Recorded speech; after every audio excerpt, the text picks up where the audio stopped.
E a terceira etapa é pormos ordem na nossa vida. Ok? Pormos ordem na nossa vida. Mas a ordem não é, sabem, não é simplesmente reconhecer que eu não sou capaz e que eu preciso de Deus. Não é simplesmente confiar a minha vida a Deus e colocá-la nas mãos de Deus e render-me. Há uma parte que é a nossa parte, que é a tua parte. Ok? E este pôr ordem na tua vida passa por ti. Como é que nós vamos viver isso? Em diversas etapas. Primeiro, reconhecer aquilo que é da tua responsabilidade. Isso significa que eu hoje posso mudar. Eu hoje posso transformar. Uma segunda parte é confessar. Confessar os meus pecados. Mas vejam que é muito bonito que este confessar os nossos pecados comece em primeiro lugar por confessar a misericórdia de Deus. Okay? Eu confesso que Deus me ama e porque sei que Ele me ama, eu confesso que eu diante desse amor eu não fui capaz de amar, eu não tive a capacidade de amar. E depois, por fim, receber o perdão de Deus e a cura de Deus. Porquê é que isto faz parte deste processo de cura? Porquê é que isto faz parte deste processo de transformação? Em primeiro lugar, porque muito fácil é nós ficarmos presos na nossa culpabilidade. Nós olhamos para nós e dizemos: o que é que eu fiz? Quem é que acusa? O demónio. Se tu te acusas, pensa, se tu te acusas, tu estás a tomar na tua vida o lugar do demónio. Porque Deus não acusa. Ok? Deus não acusa. É muito bonito percebermos que o Espírito Santo nos convence do pecado. Isto é, nos ajuda a percebermos que nós somos pecadores, mas não como acusador, mas para nos libertar. Não para nos fecharmos de pecado. Quando nós dizemos, tu és assim, tu és não sei quantos, tudo isso corresponde a uma mentira. Okay? Agora, vejam. Quando nós olhamos para nós descobrimos uma coisa muito simples. Eu sou pecador. Escutem bem, não existe ninguém impecável. Sabe o que é que significa impecável? Sem pecado. Todos que estamos aqui somos pecáveis. Mais do que isso, somos pecadores, isto é, pecamos. Não é? Mas vejam aquilo que é importante é o seguinte, é que diante do nosso pecado nós podemos agir de duas formas. O nosso coração pode ser tomado por duas atitudes. Ou de remorso, ou de arrependimento. E vejam que o remorso nos volta sobre nós próprios. E nós dizemos, sabe com que, quando eu sou tomado pelo remorso, com quem é que eu estou preocupado? Comigo. Sério, comigo. Mas porquê? Porque a tua imagem foi desfigurada? Entende? E às vezes nós pecamos, fizemos mal aos outros, estamos preocupados com quem? Comigo mesmo. E às vezes nós estamos aí. E eu. Espera aí, até onde é que está o arrependimento? O que é o arrependimento? O arrependimento me volta em primeiro lugar sobre Deus. E percebo que o meu pecado fere o coração de Deus. Porquê? Porque eu magoa a Ele. Porque eu magoa um filho de Deus, e esse filho de Deus pode ser o outro, ou pode ser eu mesmo. Imagina o seguinte, imagina que eu pequei, normalmente é aqueles pecados cabeludos que nos fazem sempre muita confusão, pensamos que são sempre os mais importantes. Sei lá, caí na masturbação. E eu digo, ai, que mal, não sei como é que funciona, ai, que horrível. É verdade que é horrível esse pecado. Não é? Mas quem é que isso magoou? Olha, ofende a Deus porque eu estou a desfigurar aquilo que é o projeto de Deus para mim. Eu fui feito para o dom, não para ficar voltado sobre mim próprio. E depois sou casado e isso ofende a minha mulher ou o meu marido. Entendem? E fere um dos filhos de Deus. Eu dizia assim, Senhor, olha, dói-me o coração de ter magoado. E vejam, sabem aquelas pessoas, quando nós falamos do temor de Deus, a palavra de Deus fala do temor de Deus. O que é o temor de Deus? É que só a ideia de pensar magoá-lo já nos lê a alma. As que são mães, pensar que de alguma forma possam fazer algum mal ao vosso bebê, ao vosso... Ai, credo, que horror, nem pensar, jamais tipo alguma coisa horrível. Mas é isso, este amor, este medo de magoar por amor. Então temos que um temor de nós, podemos magoar. E vejam, assim o arrependimento nos volta sobre Deus. Mas vejam, Sempre que nós somos atacados pelo remorso, o que é que nós fazemos? Olha, nós negamos.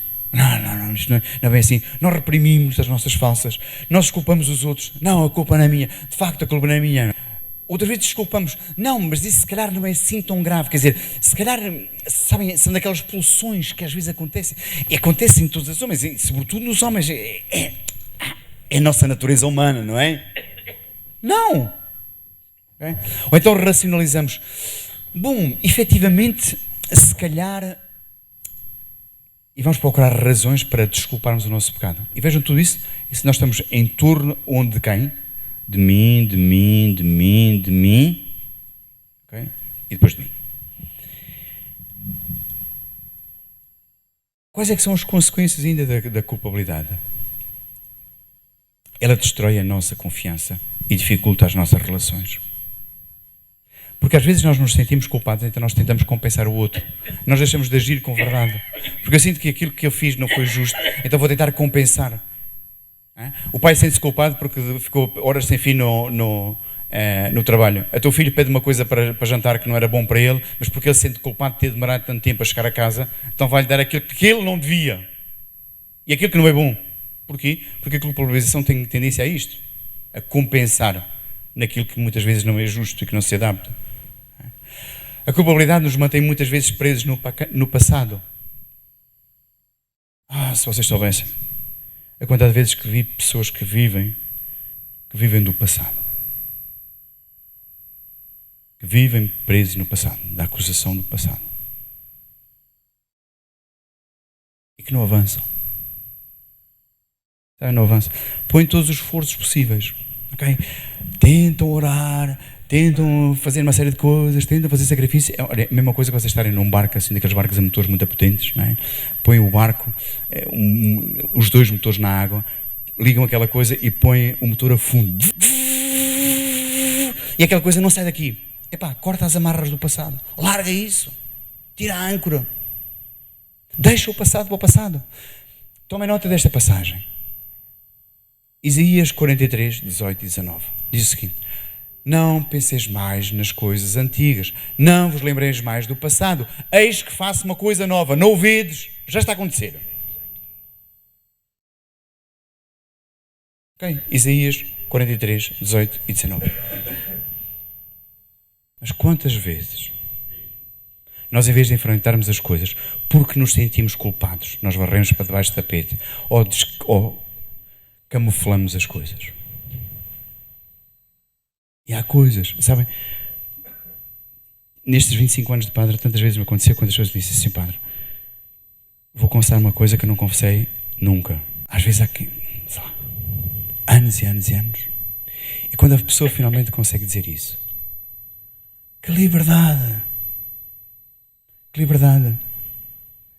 O Senhor quer libertar o teu coração, então começa por olhar para aquela circunstância, para aquela situação que precisa ser purificado. Aquilo que o Senhor nos diz em Mateus 5, 8: felizes os corações puros, porque verão a Deus.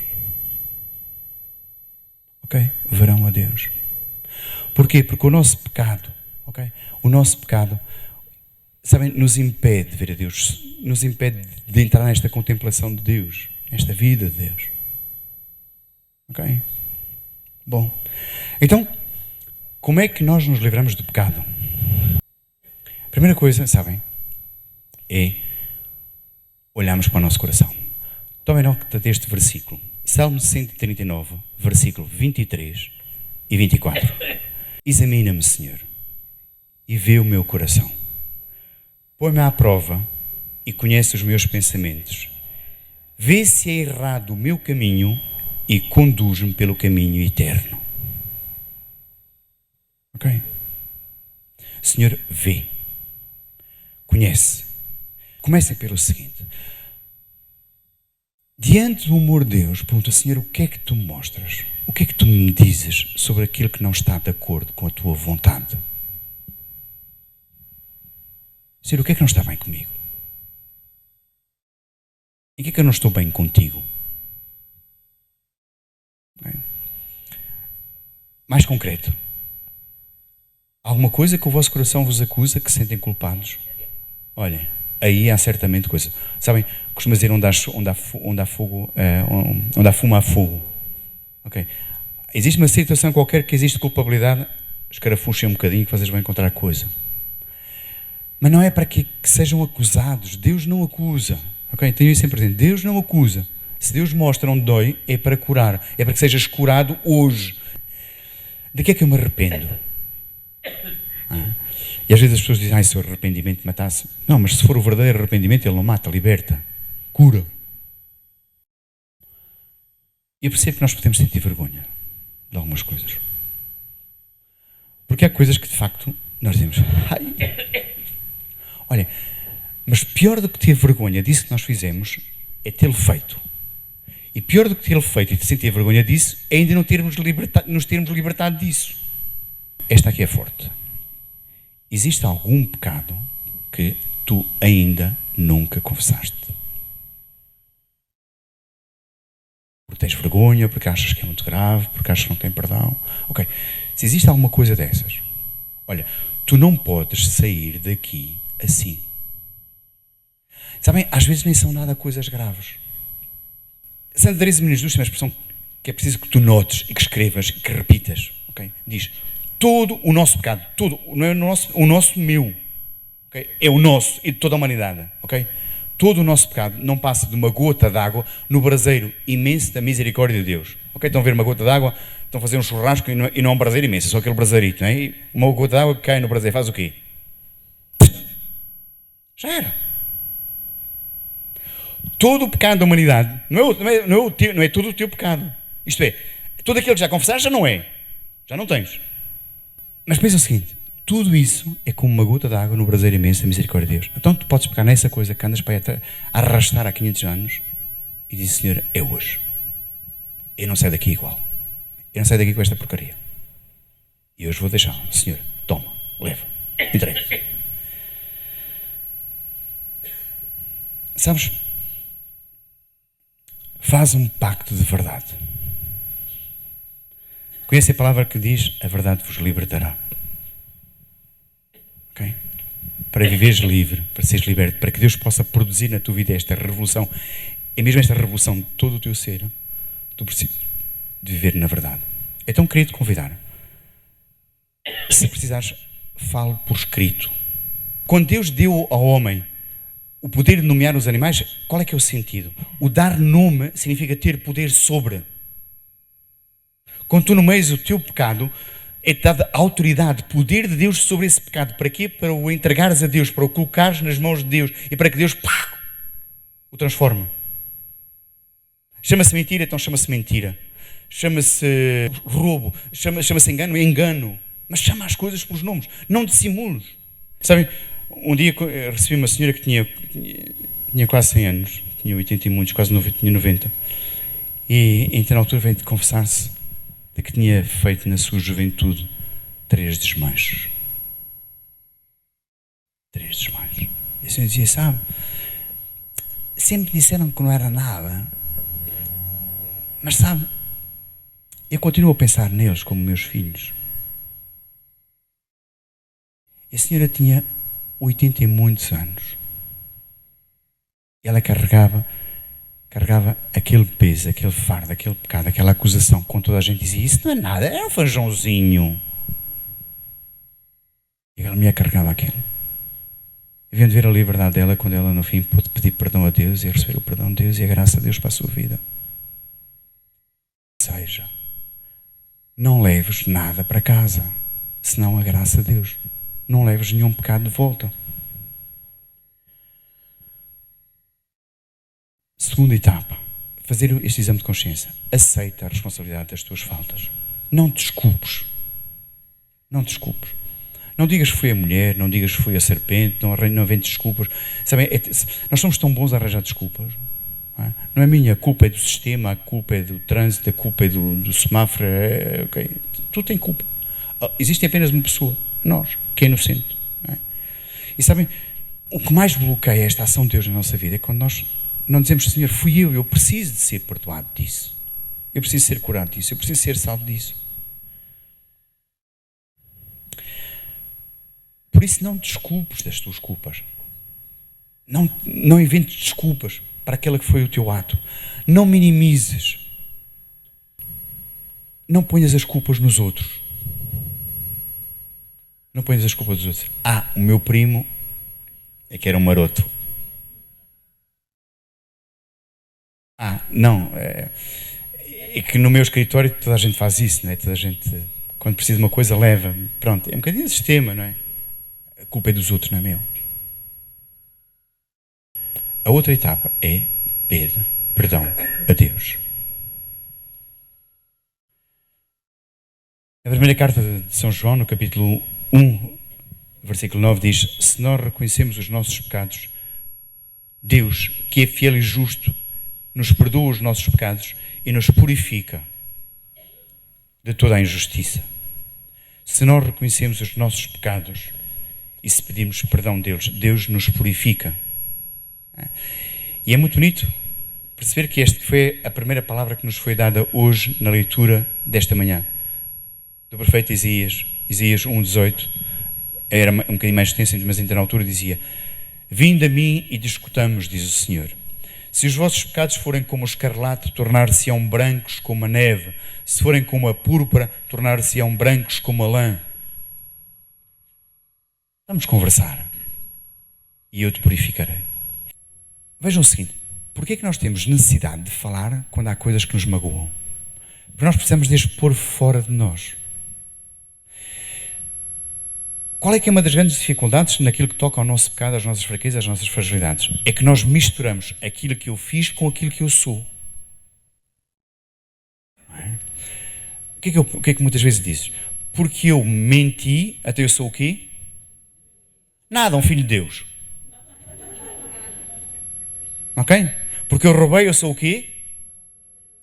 Um filho de Deus que roubou. Eu não sou isso. Eu não sou isso. Mas vejam que tantas vezes, porque eu fiz uma porcaria, me chamaram de porcalhão. Porque eu menti, me chamaram de mentiroso.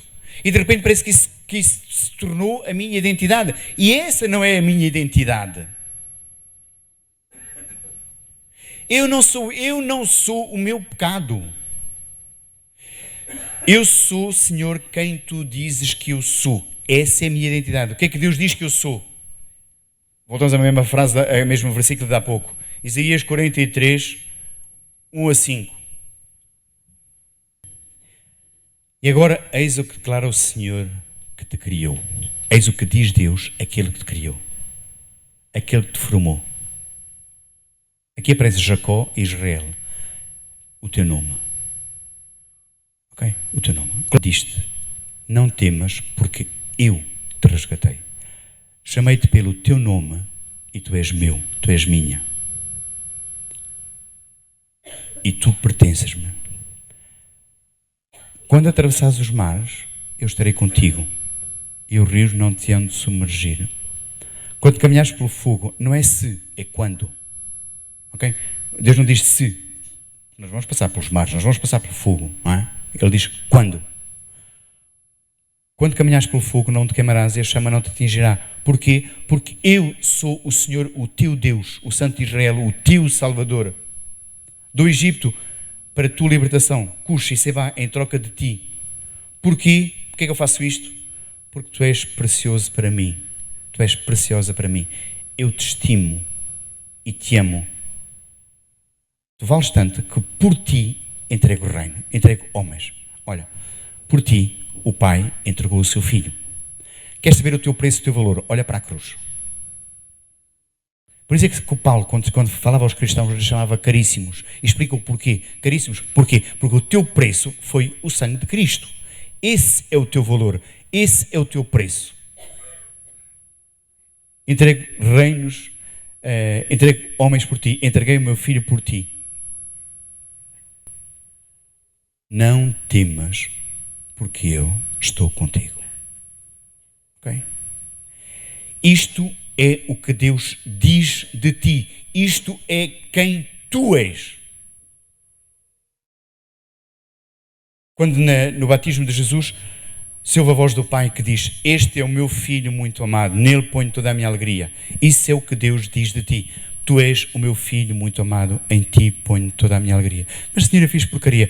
Tu és a minha filha muito amada, em ti põe toda a minha alegria. Senhor, mas assim eu pequei. Tu és o meu filho muito amado, que fez porcaria, mas em que eu ponho toda a minha alegria. Vocês que são mães e pais, quando os vossos filhos fizerem uma porcaria qualquer, vocês deixam de os amar, não é? Não deixas de amar, e mesmo se ele fez porcaria, uma grande porcaria, continua a ser o teu filho, porque é que eu acho que o coração de Deus é diferente, que é melhor do que o teu? Se vós que sois maus sabeis dar coisas boas aos vossos filhos, quanto mais o Pai do céu. Tiago 5,16 diz: confessai os vossos pecados e orai uns pelos outros para serdes curados. O facto de nós dizermos e de confessarmos o nosso pecado tem o objetivo de sermos curados. Ok? Quando fazê-lo? Olhem, o mais rápido possível. O mais rápido possível. Não tardes. Ok? Pensa que Deus quer perdoar-te. Como? Instantaneamente. Quando tu pedires perdão a Deus, Deus perdoa instantaneamente o teu pecado. Não diz assim: ora, vamos lá ver, volta cá amanhã que depois eu logo te digo. Os teus pecados estão perdoados. Eu te absolvo dos teus pecados. Os teus pecados estão perdoados. Deus perdoa-te gratuitamente. O que é que eu tenho que fazer em troca? Nada. A penitência não é nem castigo, nem compensação. Chama-se reparação. Porque eu me dou conta, se eu roubei uma caixa de clipes, o que é que eu tenho que fazer? Devolver uma caixa de clipes. Não fiquem à espera que vos deem com penitência 3 Ave-Marias. Não, uma caixa de clipes não vale 3 Ave-Marias. Okay? Se foi uma caixa de clipes que eu tirei, eu devolvo uma caixa de clipes. Se não posso fazer, eu procuro compensar de alguma forma. Okay? A penitência tem isso como objetivo, o reparar o mal cometido. Qual é que é a minha dignidade? Essa é uma parte. Existem 2 outras partes. E termino. 2 minutos. Que este perdão de Deus possa ser o passo. Sabem qual é que é a pessoa mais difícil de perdoar? A nós mesmos. Eu conheço muita gente que pediu perdão à pessoa que magoou, pediu perdão a Deus e os dois perdoaram. E ela ainda não se perdoou. Ok? Não faz sentido. Não faz sentido. E tu podes, o Senhor te dá a graça. Tudo posso naquele que me fortalece. Tu podes, hoje, recebendo o perdão de Deus, perdoar-te a ti mesmo. Perdoar-te a ti mesmo. Para que tu voltes perdoado, restaurado. Entendes? E que Deus produz esta. Por isso é que chamamos isto de metanoia, mesmo virar do avesso, uma grande revolução na vossa vida. E que nós saiamos daqui transformados e curados por Deus.